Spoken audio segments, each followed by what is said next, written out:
Hi guys!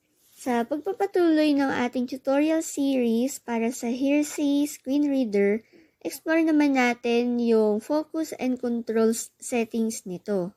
So, tara! So, after ng audio and haptic feedback, dito na tayo sa focus and controls. Focus and controls.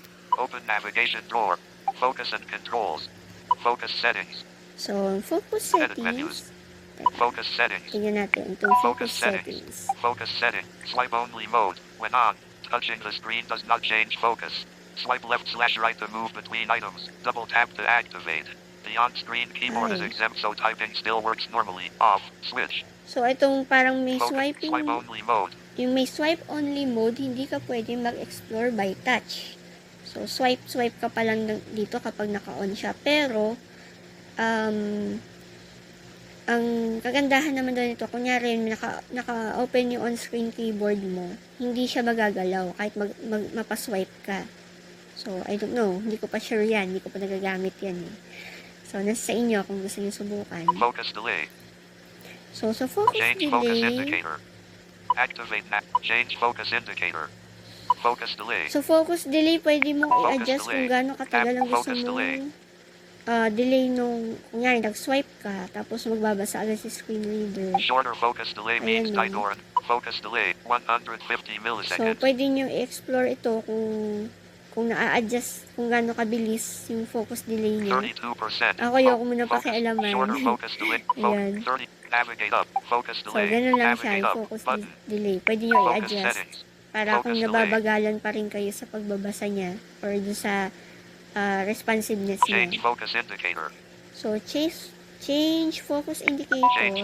Change focus. Thick borders. Off. Switch. Ito para sa mga Default. Checked. Checkbox. yung may konti pang Red. nakikita. Not checked. Check. Orange. Not checked. Red. Not checked. Default. Checked. Ayan Checkbox. yung ito yata yung nakikita pa ng mga sighted o ng mga low vision habang gumagalaw yung cursor ng ating screen Color. reader. Heading. Kung ano yung naka-highlight. Thick borders. Off. Yan. Change focus indicator. Change focus Thick borders. indicator. Off. Switch. So, yan. Try nga natin. Change On. thick borders. Ayan. Change focus. Navigate up. So, Button. ewan ko kung Focus anong settings. difference. Ano nakikita Change niyo focus. guys. Activate navigation keys. Change focus indicator. Ayan. So, yun yung change focus indicator. Activate navigation keys. Double tap to activate. So, itong Activate navigation keys. Double tap to activate activate. navigation keys. Ito yung mga back, home, recent, o yung overview buttons natin na nasa bottom ng screen. Sa akin, double tap to activate. Meron din kasi siyang feature na kamukha ni Prudence na pwedeng pag nadaanan siya ng finger mo at nilift mo yung finger mo, mag-activate siya kaagad. So, yun, pwede nyo i-change sa ganun kung yun yung gusto nyo. Edge swipe gestures. Enable swipe gestures from the top and bottom edges of the screen. Requires Android 13 or later. Off. Switch. Ito, Edge swipe gestures. yung edge swipe gestures, hindi ko pa to tinatry na i-turn on kasi hindi ko pa sure kung ano yun. Top edge swipe gestures. Enable swipe gestures from the top and bottom edges. Yung parang nag-enable daw ng swipe gestures from the top and bottom part ng screen. Effective siya sa mga Android 13 and later na daw. Yan, yung mga pataas, Android 13 pataas. So, di ko pa na-explore yung part na yan. Pwede natin i-try sa mga susunod. Top edge size. How far from the top of the screen a swipe still counts as an edge gesture. % of screen height. Tapos, after nung sa swipe gesture, pwede mo rin specify dito pala kung gaano ka laking swiping yung ika-count niya as gesture na ginawa mo. Kung kapiraso ng swipe lang ba yan o hanggang kalahati ng screen. Yan. Dito yon. Bottom edge size. How far from the bottom of the screen Ganun a din swipe sa still bottom counts as edge. an edge gesture. Yung kanina top edge tapos bottom edge naman to. Kaya 41%. Automatically switch to table navigation reading control and enter it.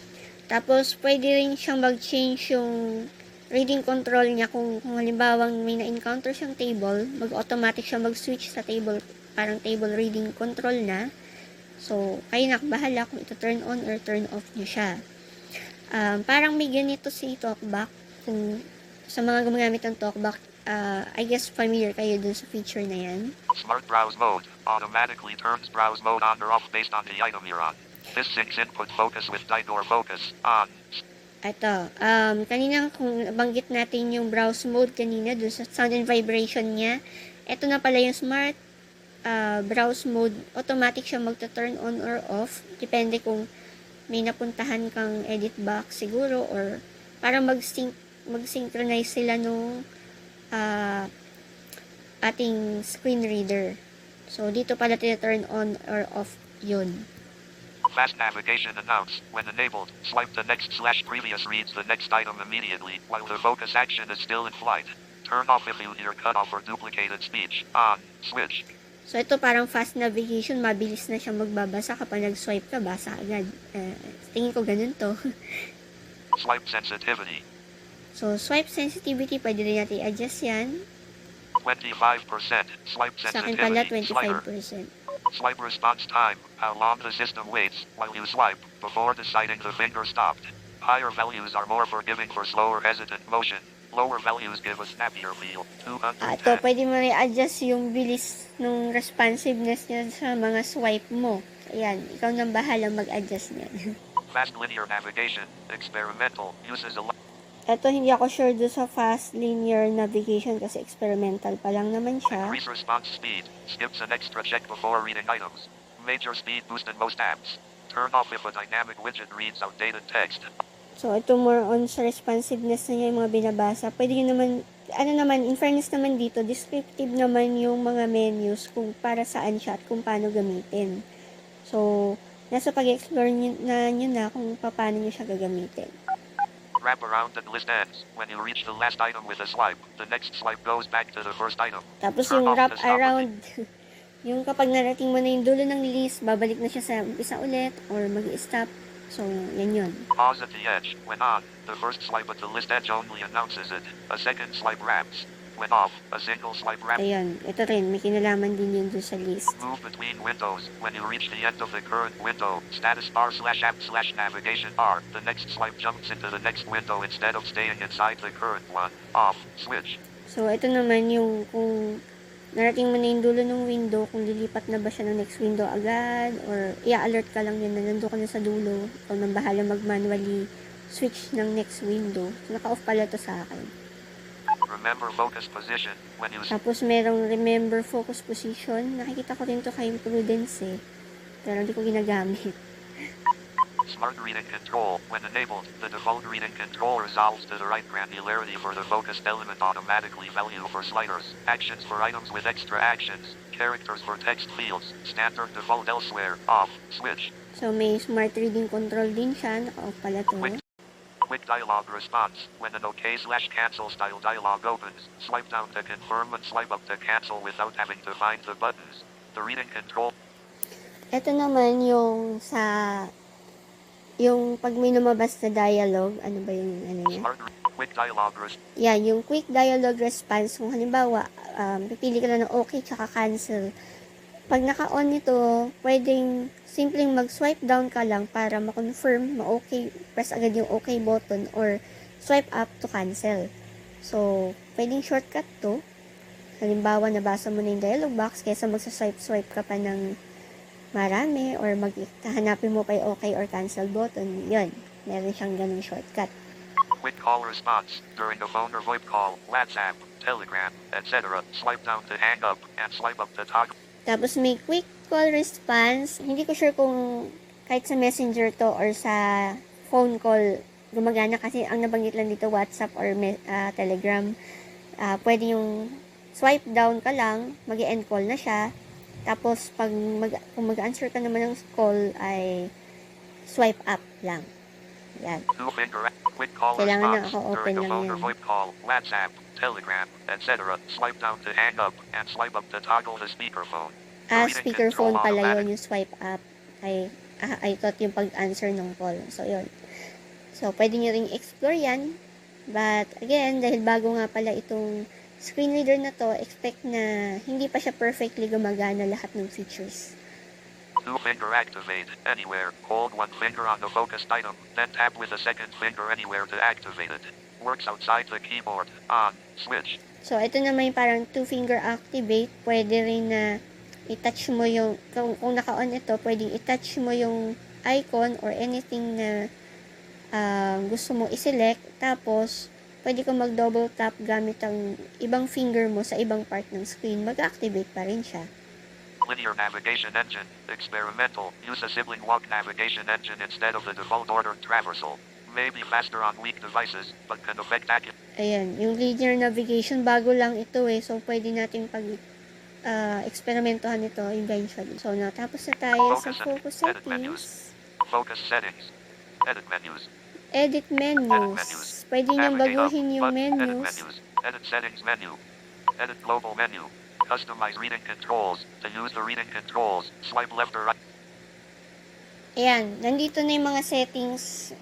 Siguro hindi ko na siya isa-isahin. Nandito yung mga settings para gusto nyo bang baguhin yung global, yung menu niya. Ito yung usual na ginagamit natin sa mga ibang screen readers, yung pag swipe down then right tayo or swipe up and right, na yung mga shortcuts na gusto natin nakikita doon sa menu. Pati sa reading controls, nandito din yung kung ano yung mga gusto mong makita. So, ayan yun. Customize unified. Navigate up. So, Button. balikan na Focus and natin. gestures. Tapos, ito yung sa gestures. Ayan. Navigate up. Button. Hindi, siguro ito yung masasabi kong pagkakaiba niya sa ibang screen readers kasi yung usual na nakasanay nating mga gestures ay hindi lahat na-adapt nito at hindi rin halos pareho yung choices kapag magko-customize ka ng gestures. Although, marami siyang pwedeng gawin. Gestures. Reset gesture settings. So, nandito yung mga One basic finger. pa rin Head. naman. Swipe up. Move. Swipe Yung down. mga swipe up, swipe down, left, right, yun pa rin yung usual natin. Swipe right. Next item. One finger back and forth. Pero yung one finger back and forth, o kaya yung two fingers na swipe, or double tap, ganun, medyo may konting difference na siya. Although yung iba na retain pa rin naman, pwede natin siyang i-customize dun sa nakasanayan natin. And by the way, hindi ko lang sure kung sa higher version gumagana or sa Android 13 lang. Pag gusto mong pumunta sa notification panel, hindi na kasi pwede i-assign dito yung swipe right and down eh.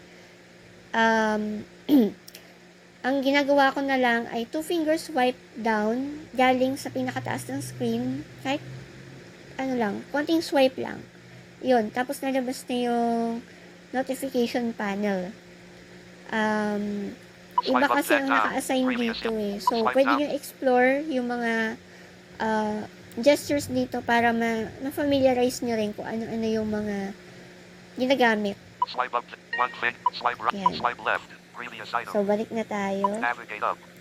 Focus and Tapos, may keyboard shortcuts Keyboard din. Pwede nyo keyboard i-explore key to map, para sa heading. mga may physical keyboard. choose a key map. Enhance key map. Key map. Head. Choose a key map. Ayan, Enhance no. Pwede key nyo map. rin baguhin yata yung key map Choose nyo. modify. Reset the key map. View system keyboard short. Navigation actions. Heading. Ayun. Navigate the next item. Navigate the previous item. Action plus arrow left. Ayan. So, nandito yung mga keyboard commands na ginagamit niya. Pwede natin maging guide or pwede rin natin i-customize if ever para sa mga may physical keyboard. Key map. Head. Navigate up. So, Focus and navigate control. up. Volume. Open keyboard shortcuts. At kung nakakustomize ang gesture, Volume key shortcut. pwede rin natin Volume gamitin key ang shortcut. volume key Navigate up. shortcut. Ito, present din to sa Prudence tsaka sa Jishua sa pagkakaalam ko. Volume key shortcut. So, Enable volume key shortcut. Use volume key. sa akin, inon ko siya. Use volume keys to move cursor and text fields when focused in use volume keys to adjust focus. So, pwede nyo rin gamitin yung volume key sa pag-edit ng pag nasa edit field kayo, kung nag-edit kayo ng text para makapag-navigate by letter, pwede nyo gamitin yung volume keys din. Long press volume down. Tap to assign. Long press volume Ayan, up. pwede ka na mag-assign dito ng gesture sa pag kung depende sa kapag pindot mo ng volume keys. So, yun yung function nito. Enable volume keys. Navigate up. Focus and key gestures. Keyboard. Volume keys. Open navigation door. Button. So, yun na pala yun. Oh, by the way, kung mapapansin nyo nga pala sa gestures, yung two-finger double tap nga pala ay dalawa ang function. Ang isa ay yung play and pause media na lagi naman nating nagagamit sa TalkBack, sa Prudence, and maybe sa iba pang screen readers. At pwede rin siyang pang-activate ng voice typing. Pag nandun ka na sa mismong edit box sa pagtatypan mo, pag dinoble tap mo siya ng two fingers, mag-a-activate na yung voice typing. Ayan. Tapos, parang, yung nakasanay natin na may sound siya para magko-confirm kung na-type na yung sinabi. Or, i-double tap mo ulit siya with two fingers kung hindi siya gumana. So, ayan. So, navigate. Focus and control. Open navigation door. So, Button. balik na tayo sa navigation Members. drawer. To be continued.